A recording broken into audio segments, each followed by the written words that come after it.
The suspension of classes and government work as transport group Piston launches nationwide strike. Terrorist leaders Omar Maute and Isnilon Hapilon are confirmed dead in clashes with government troops in Marawi City. A suspect in the bombing of a night market in Davao City in 2016 surrenders. And a bakery cafe in Quezon City gives away free pandesal in celebration of World Food Day. Good day, I'm William Theo. Welcome to the PNA Newsroom.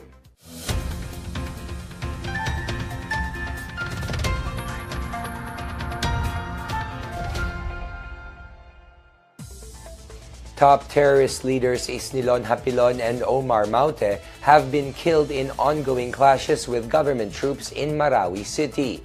Defense Secretary Delfin Lorenzana confirmed their deaths early this morning. The news of their deaths, along with their pictures, have been reportedly posted on the internet. Lorenzana says the bodies of the two terrorists will be subjected to DNA testing. The military is now going after a certain Dr. Mahmoud, a Malaysian national fighting on the side of the Maute group. Sabi ko nga, we may be lifting or maybe announcing the cessation of hostilities in Marawi City within this week. And then after that, we'll find out, we'll assess what the entire Mindanao if there is a need to recommend to the President the lifting of martial law. Marawi City Bishop Edwin de la Peña says he believes the death of Hapilon and Maute will soon lead to the end of the conflict in the city. Meanwhile, Lorenzana confirmed that government troops rescued 17 hostages in Marawi City. He says hostilities will be terminated once the military confirms there are no more terrorist stragglers in the city and that all structures have been cleared of traps and explosive devices. The conflict in Marawi City erupted last May during an attempt to arrest Hapilon, who was declared as the emir of the terrorist group ISIS in Southeast Asia. This prompted President Rodrigo Duterte to declare martial law in Mindanao. Over 800 Maute terrorists have been confirmed killed in the said conflict. 162 in the government side were killed in action, while 20 others are wounded. President Rodrigo Duterte ordered the suspension of classes and government work as jeepney operators staged their two-day nationwide transport strike. All classes in public and private schools were suspended today, along with work in government offices. Presidential Communications Secretary Martin Andanar, however, clarifies the suspension only covers the first day of the transport strike. In Metro Manila, the strike left hundreds of commuters stranded as transport groups held the protest in various parts of the metropolis. The Metro Manila Development Authority, or MMDA, deployed 41 lots in key areas of Metro Manila to help those affected by the strike. All hospitals have also been placed on Code White alert in case of emergencies. In Davao City, Mayor Sara Duterte Carpio ordered the deployment of buses and stranded commuters in anticipation of the transport strike. At least 1,000 out of the over 7,000 jeepneys in the city did not join the strike. The pinagkaisang samahan ng mga tsuper at operators nationwide, or Piston, is staging the transport strike in protest of the government's public utility vehicle modernization program. Under the said program, jeepneys that are 15 years old will be replaced with more advanced Euro 4 engines or electric-powered engines with solar panels. Units will also be equipped with safety features such as CCTV cameras, an automatic fare collection system, speed limiters, dashboard cameras, and Wi-Fi. Piston, however, maintains that majority of the drivers and operators could not afford to buy new jeepneys or maintain old ones. The transport strike will continue tomorrow, Tuesday. Transport Group Piston claims to have paralyzed majority of jeepney routes following the first day of its nationwide transport strike. The LTFRB, however, says the strike had little impact in Metro Manila. We now have PNA reporter Philaine Cervantes with more details on this report. The pinagkaisang samahan ng mga tsuper at operators nationwide, or Piston, claims the first day of the transport strike against the proposed PUV modernization program was successful. Piston National President George San Mateo says the strike paralyzed 90% of jeepney routes nationwide. Transport paralysis reached as high as 100%, particularly in Makati and Parañaque, as well as Batuan City, Cavite, Bulacan, and Nueva Vizcaya. The Land Transportation Franchising and Regulatory Board, however, says today's strike had minimal impact in Metro Manila. It says about 1,000 out of the estimated 10 million jeepney riders, or only less than 1%, were affected by the strike. The LTFRB may file charges against San Mateo following reports that jeepney drivers who didn't join the strike were harassed. It also claims that left-leaning groups mostly participated in the protest as part of a destabilization plot against the government. Meanwhile, the transport strike failed to paralyze routes in Cebu City. About 80% of jeepneys in the city continue to ply the streets and no commuters were reported stranded. And that was PNA reporter Philane Cervantes.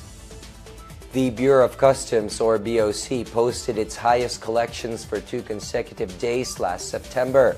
The BOC says it collected over 3 billion pesos on September 28 and 29 for the first time in the agency's history. Total cash collection in September reached 39.54 billion pesos, which is the highest achieved for a month. The Bureau collected duties and taxes worth over 420 million pesos from 347 million pesos last year. It also noted a 14.71% increase in volume of imports last month. The BOC is targeting a monthly collection of 50.1 billion pesos until December to hit its full target of 467 billion pesos. The Iloilo International Airport is resuming its operations following an accident that rendered its runway unusable over the weekend. The Civil Aviation Authority of the Philippines, or CAAP, says the Cebu Pacific Flight 5J561 that overshot the runway Friday night has been removed. Airlifting equipment was brought in from Manila to help in the removal of the plane, while the technical crew immediately began extraction despite delays caused by bad weather. The airport was closed shortly before midnight Friday when the plane veered off the runway upon landing. The plane's 180 passengers and 6 crew members were declared safe. The CAAP says the accident affected more than 42 domestic and international flights. Businessmen from Ilocos Norte and Hawaii are convening to promote business opportunities here and abroad. The East-West Center Alumni Association Philippines chapter will hold a forum on October 24 at the Ilocos Norte capital. The group noted an increase in Ilocano retirees in the U.S. who return home and invest in real estate, while a number of Filipinos continue to aspire to migrate to the United States. To address this, the group aims to present investment opportunities for immigrants in the Philippines and the United States, along with ways to improve the business climate and entice more immigrants to make investments. The forum will also review immigration rules and opportunities in the U.S. Based on a 2010 U.S. Census, Ilocanos make up 5% of the more than 342,000 Filipino immigrants in Hawaii. The Philippine economy is seen to grow rapidly along with other ASEAN nations. Asian Institute of Management Executive Director Federico Macarana says economies such as the Philippines that are driven by a young population are expected to grow fast. He cited high-tech startups in innovative industries led by young entrepreneurs. The Philippines is also banking on strong industries such as banking, communication, agriculture, medicine, nursing, and seafaring to help boost the ASEAN economy.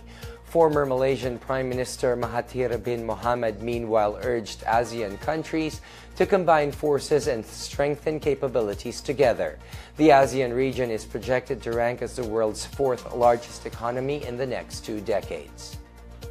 The Federation of Philippine Industries calls for the testing of steel and cement to ensure the quality of products in the market. We have on the line our business reporter Chris Mundo with the details. Yes, William, the Federation of Philippine Industries has called on the Department of Trade and Industry to conduct shipment testing in the country aside from pre-shipment inspection for steel and cement to ensure standard and safety of the products. FPI Chairman Jesus Aranza said DTI should increase the number of testing facilities in the country that will conduct port of entry inspection. He added that other ASEAN countries have been practicing pre-shipment and port of entry inspections. Aranza noted that the business group is not against importers and trade facilitation, but FPI is more concerned in ensuring the quality of products being sold in the domestic market. Back to you, William. Up next, a bakery cafe celebrates World Food Day by giving away free pandesal. These and more when the PNA Newsroom returns.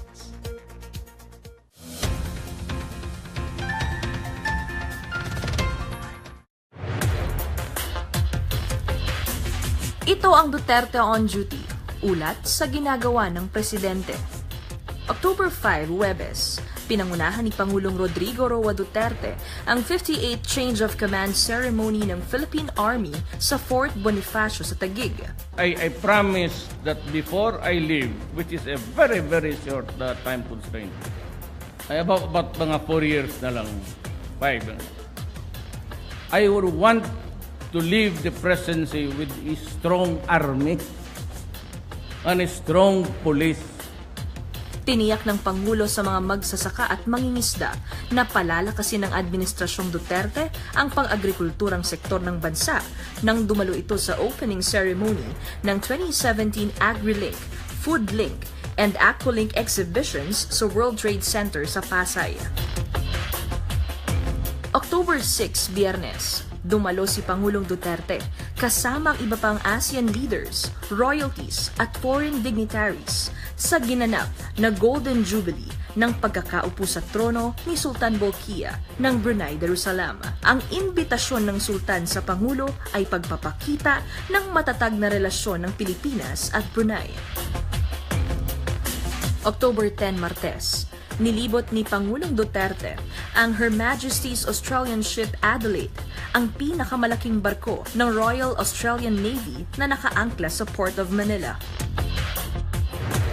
October 11, Miyerkules, pinangunahan ng Pangulo ang groundbreaking ceremony ng Scout Rangersville Housing Project sa San Miguel, Bulacan na magbibigay ng pabahay sa 1,000 Scout Rangers at mga pamilya nito.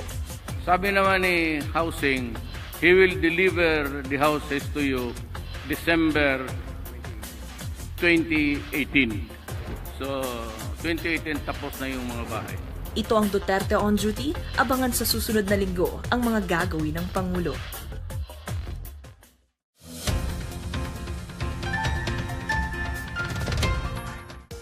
A suspect in the bombing of a night market in Davao City back in September 2016 has surrendered in Cotabato City.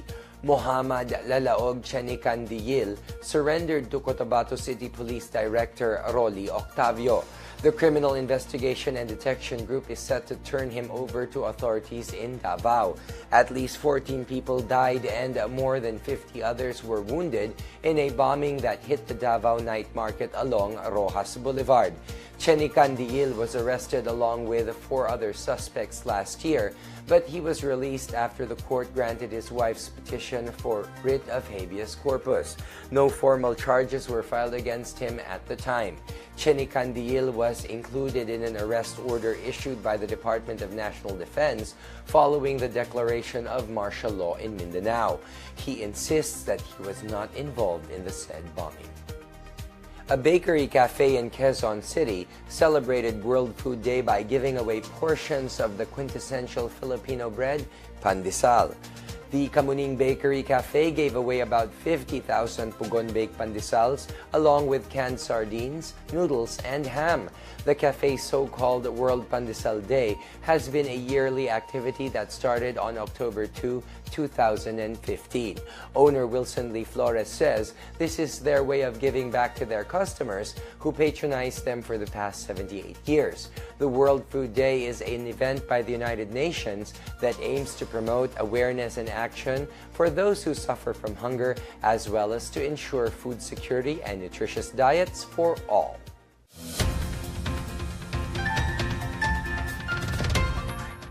In sports, Barangay Ginebra is on a roll as it takes its second win at the PBA Governors Cup Finals.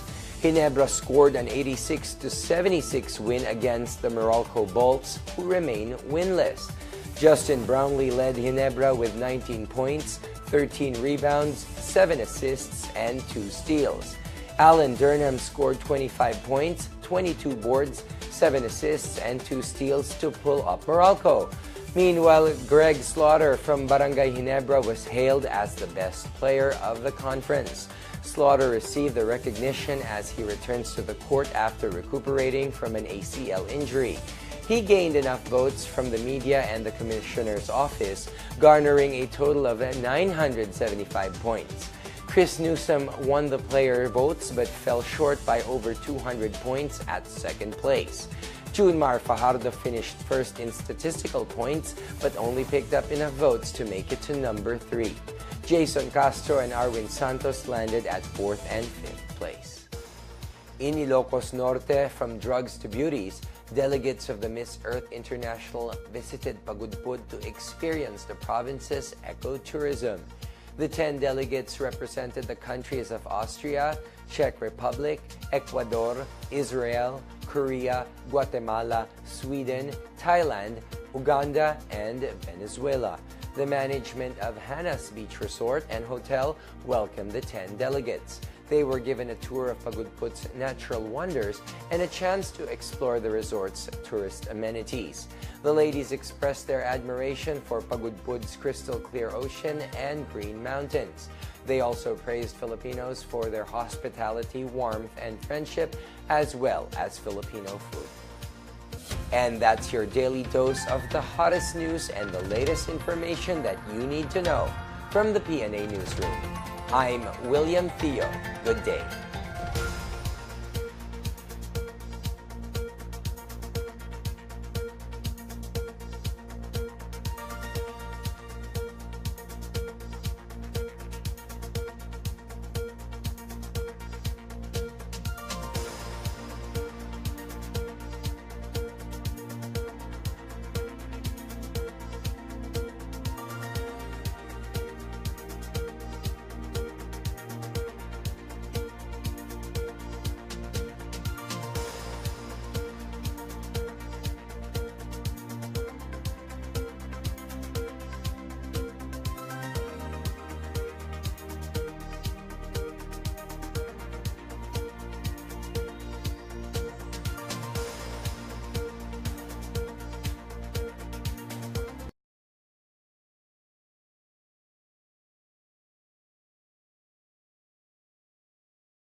And or some documents so that we will have them ready before we start with the impeachment trial in Senate. Could this impact the integrity of the 2016 polls and a pending electoral protest? Dapat bigyan natin ng panahon ng Pangulo na sumagot kung sa kanyang pasya ay dapat na akong palitan bukas. Okay lang sa akin. And also, the Ilocos Norte controversy continues. Siyempre, nakakagulat naman na pre-judge na nga itong hearing na to. Umaasa pa rin ako na nakikinig sila at magkakaroon ng bukas ng isipan. And get to know the real score on the negotiations between the government and the Marcos family. We're always willing to settle. Pag-usapan natin, ano ba pwede gawin para matapos nito? Former Senator Bongbong Marcos joins live.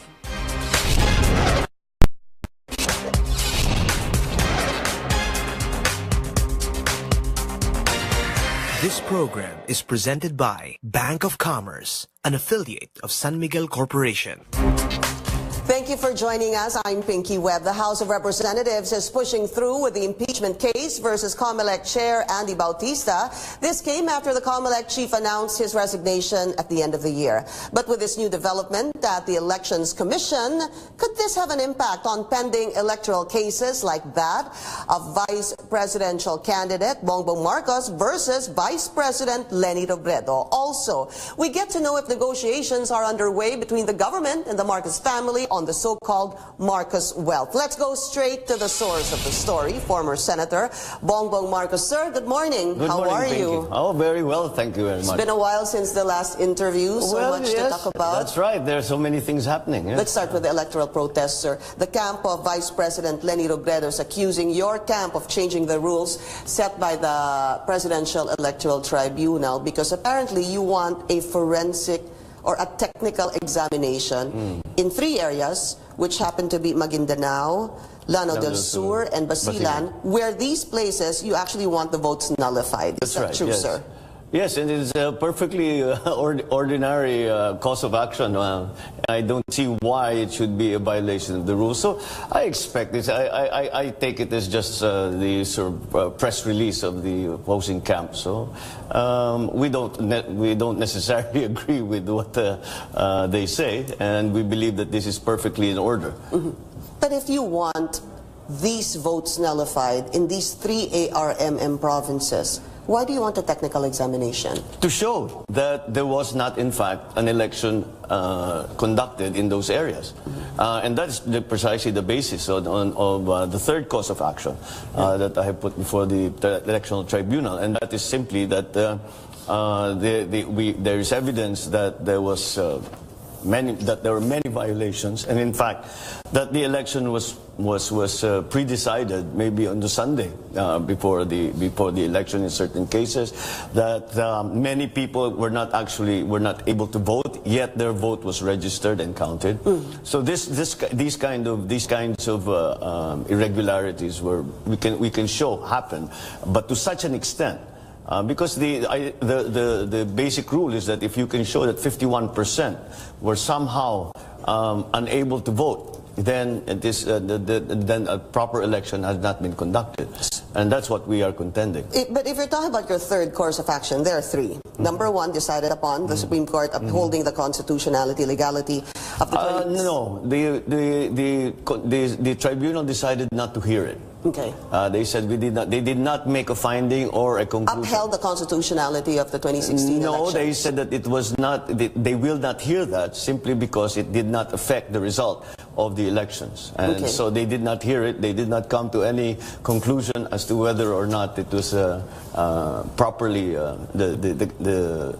the conduct of the election was properly done. Okay, the second, let's go now to your second course of action, which is the counting of ballots of about, we have 36,465 clustered precincts. That's actually the third cause, but never mind. Okay, but there are 3 causes: the 2016 elections, the counting of ballots, and the third is the nullification, sir. Am I correct, sir? The nullification of votes in 3 areas in the Well, those are the three causes, right. Yeah, so those are the 3 courses of action. So hindi ho ba the nullification of votes in the 3 ARMM provinces, weren't they deferred? Any decision on that has been deferred so far, right now by the PET, because they're still looking into the pilot areas, counting of the pilot areas? Well, this is what we are saying. There is no need for them to defer. They haven't actually, in fact, deferred, but they are tackling it one by one. When we are saying that there's no need to tackle it one by one because they're separate causes of action, and therefore can be heard and evidence can be presented simultaneously, and that's to speed up the process. We have in fact suggested this. We are hoping that the Electoral Tribunal will take that into account because it's exceedingly important. It should be prioritized. We have to come to a final conclusion. This is something as important as a national election.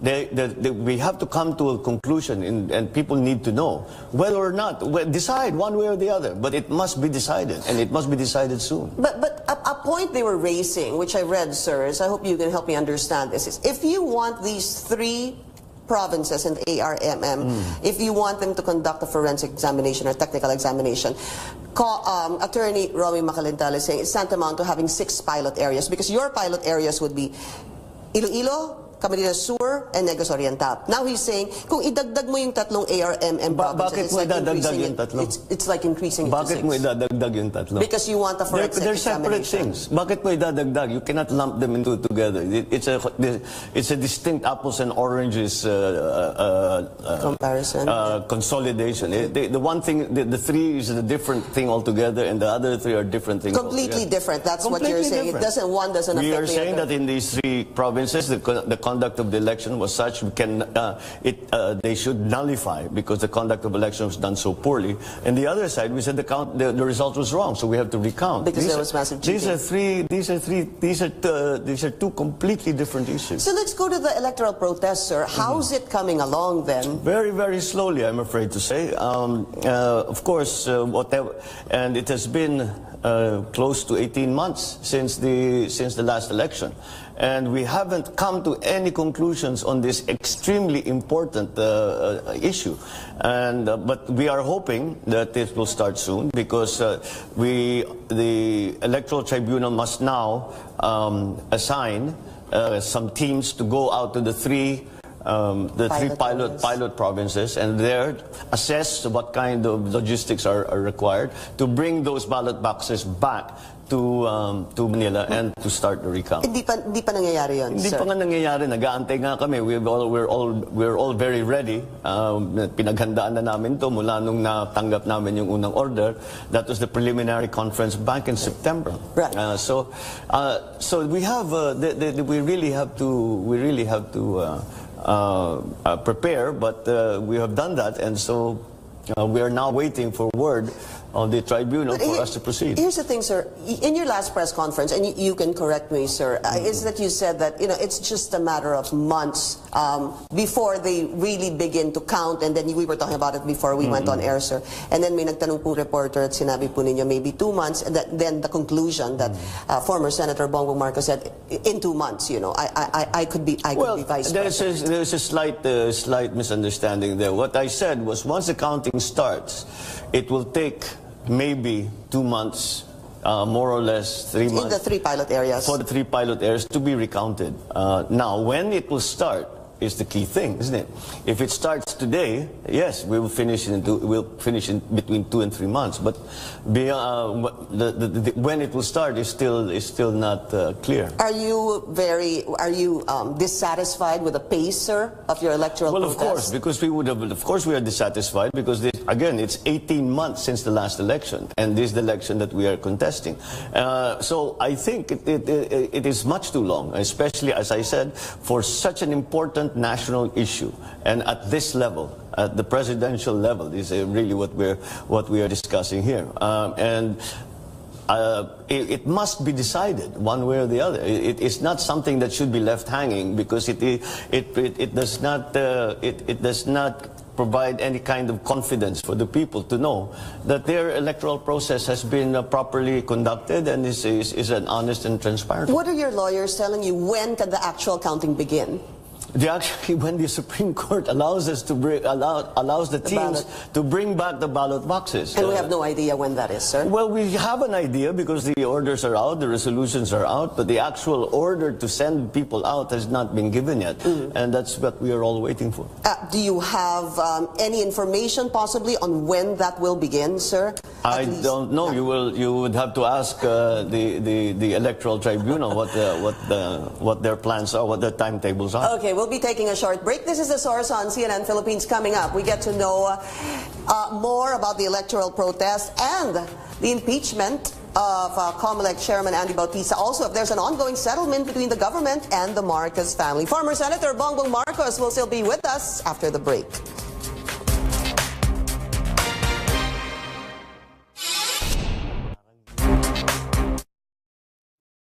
Have you ever looked for a hotel online?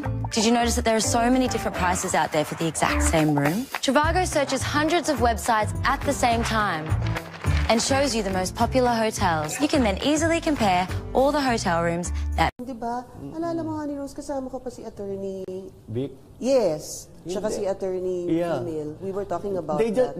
Kasi pag sinasabing they upheld, it's not, ibig sabihin, they examined it, arguments were made on both sides, and they say, okay, this argument won, i.e. they upheld. They didn't hear it. They said, wag na ito because it does not...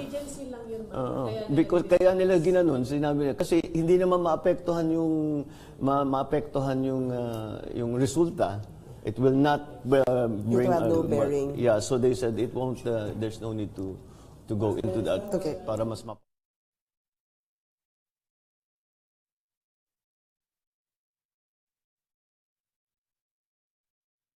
You're watching the Oras on CNN Philippines. Our guest today, former Senator Bongo Marcos. Sir, the impeachment, the resignation of COMELEC Chairman Andy Bautista, would that have any effect on your electoral protest, sir? Well, initially, I didn't think so. I thought it was a domestic problem. But then it came out, the evidence came out that there were emails found that the Chairman Bautista was having secret meetings with Smartmatic outside of the COMELEC and, in fact, in other countries.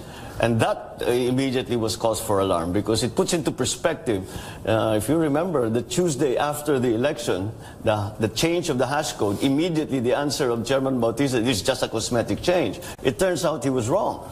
Now, was there something, an agreement between Smartmatic and the chairman?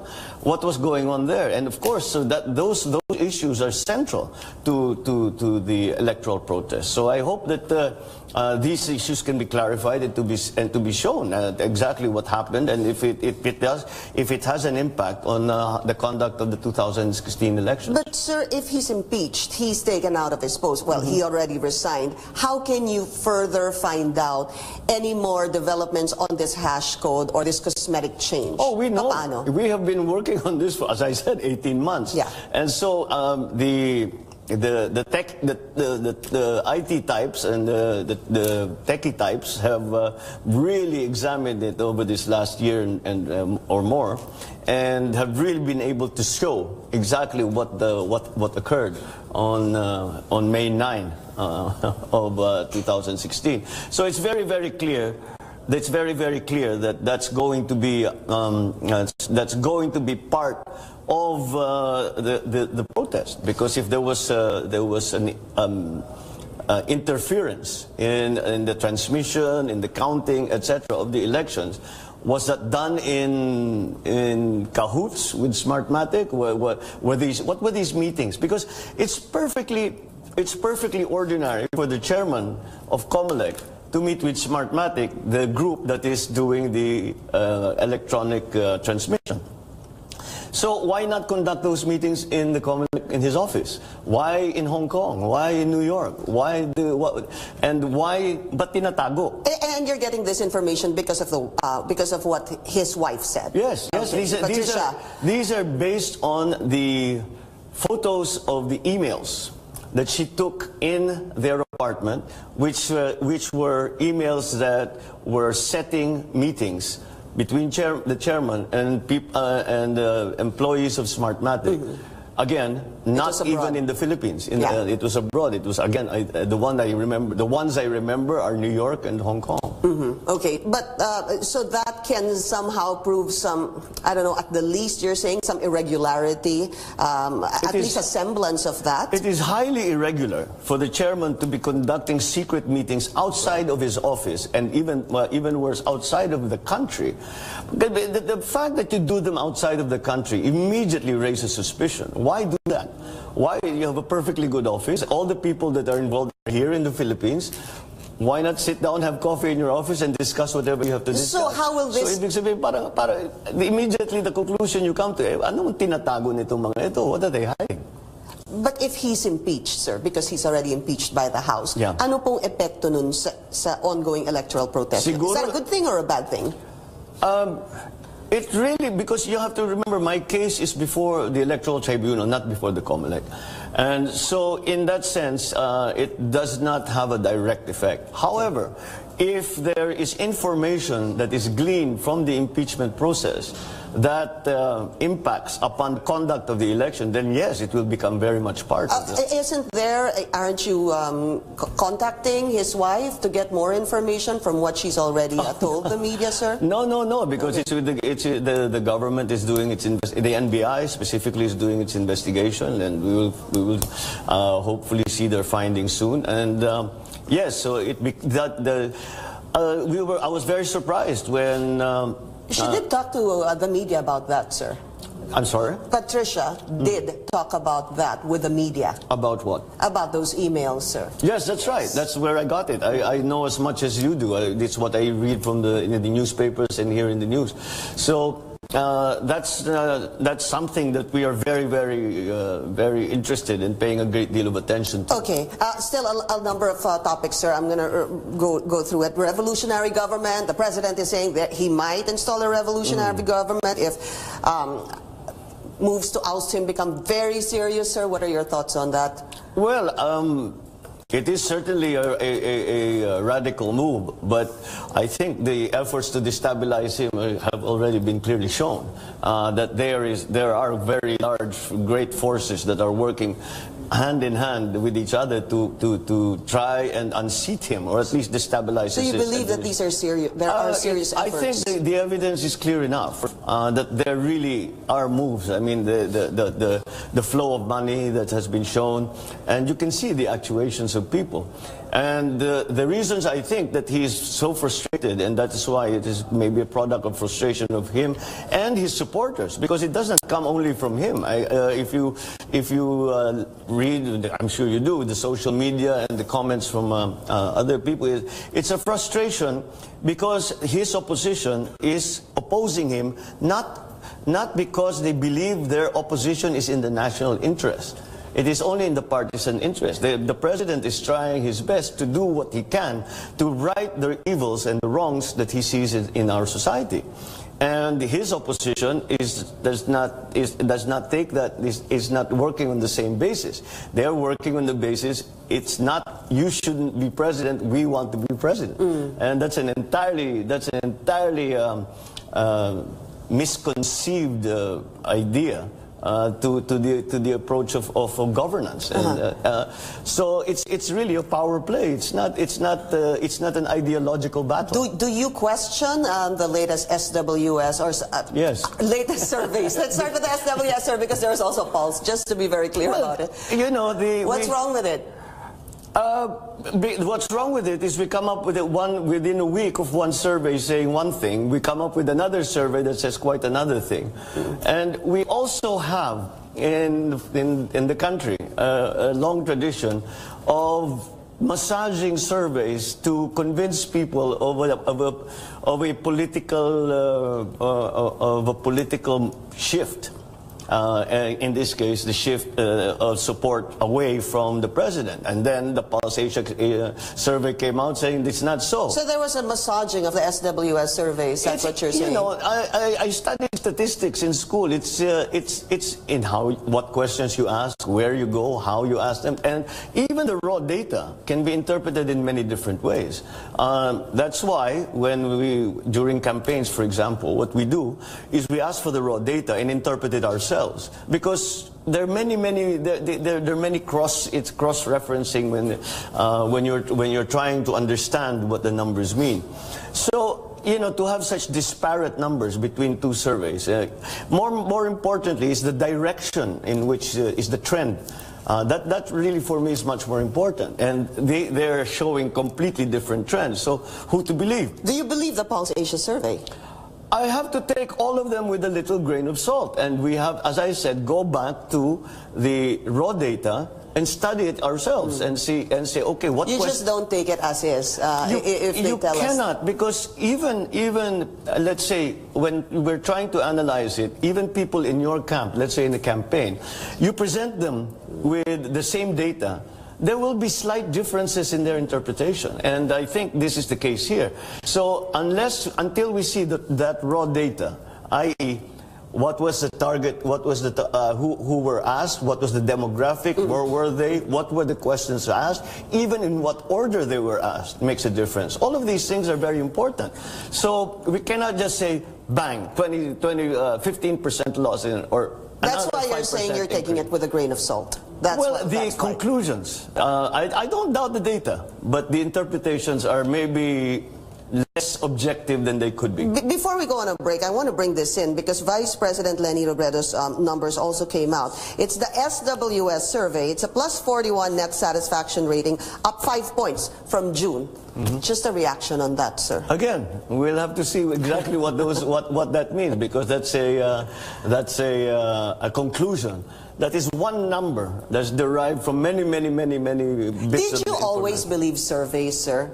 SWS, Pulse Asia. Well, again, are you a believer of surveys? In general, whether they're good or bad? As a matter of fact, as a matter of course, I am a great believer in hard data. And I think, of course, the art is in the interpretation. And, you know, to be objective in your interpretation is what's important here. And I don't know that those who are doing the interpreting right now are very objective. I think it's very clear. That's why we talked earlier about destabilization. Maybe this is part of it. We have seen in the last election where 8% of my support disappeared in less than 2 weeks. And we're talking 4 million votes. So 8% immediately just disappeared. And this is a way of setting making the mindset to say that maybe we should destabilize Duterte because he's not popular anyway. So it's almost as if the timing is suspect to you. Am I correct in saying that? Yes, I think so, because it's very clear that there are, as I said, that there are groups that are working very hard to destabilize Duterte's government. Now, I don't know, maybe this is part of it, but this is all speculation. I'm not privy to their discussions and to their meetings. We'll be taking another short break. This is a source on CNN Philippines. Still to come. Is the Marcos family a victim of fake news? Former Senator Bongbong Marcos will answer that after the break. Please stay tuned. Yun yung ano.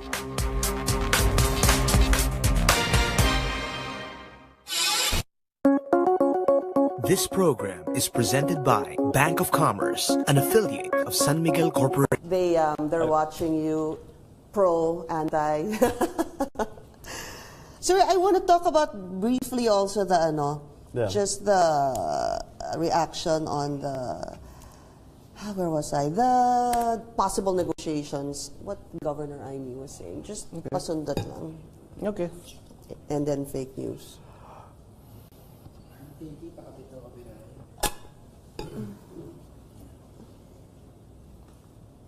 Yes? 30 seconds. Trist? Trist? Wala, no one's talking to me. Wala. No one's talking to Wala. me. Oo naman. Oh. Gusto niyo ba ako? Nakabukas yan.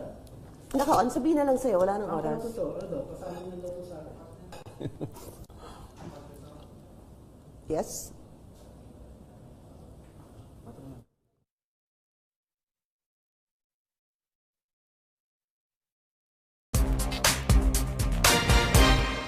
You're watching The Source on CNN Philippines. Still with us, former Senator Bongbong Marcos. Sir, negotiations between your family and the government on returning, sabi mo kahit na anong makita niyo yung pera, sinabi niyo, ino na, di ba? So, any update on that? None, I'm afraid. There really has, after the initial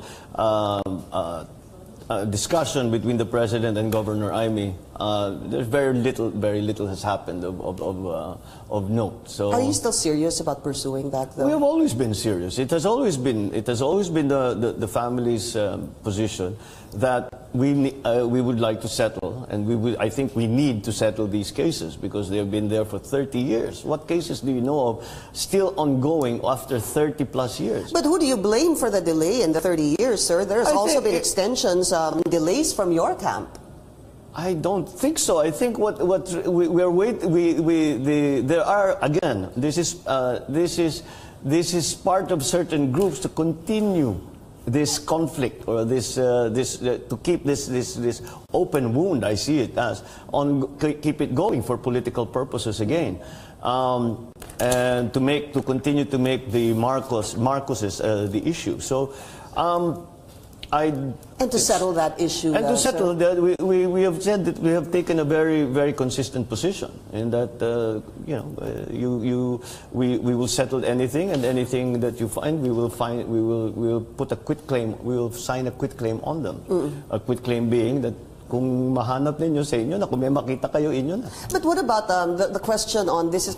If this happens, sir, this could be a civil case that could be put forward. But there's the criminal aspect. I think that former Senator Aquilino Pimentel said that you cannot evade that criminal aspect. In other words, sir, must there be immunity if there is such a negotiation? Well, put it this way.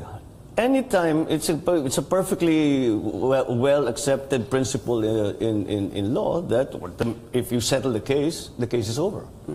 So there is immunity. Just to be clear about it. No, there's double jeopardy. You cannot try the same case again on the basis of the same evidence. It's a simple. But that's what he was saying, sir. I mean, you can correct me, sir, because from what I understanding, that can be settled civilly, but not criminally. He was saying, iba naman daw yung criminal aspect, sir. I'm sorry, my.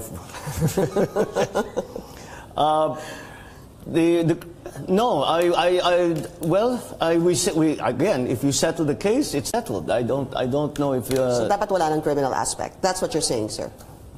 Well, for us, like for myself, if I say, well, I am not accused of any of these things, so I don't need immunity.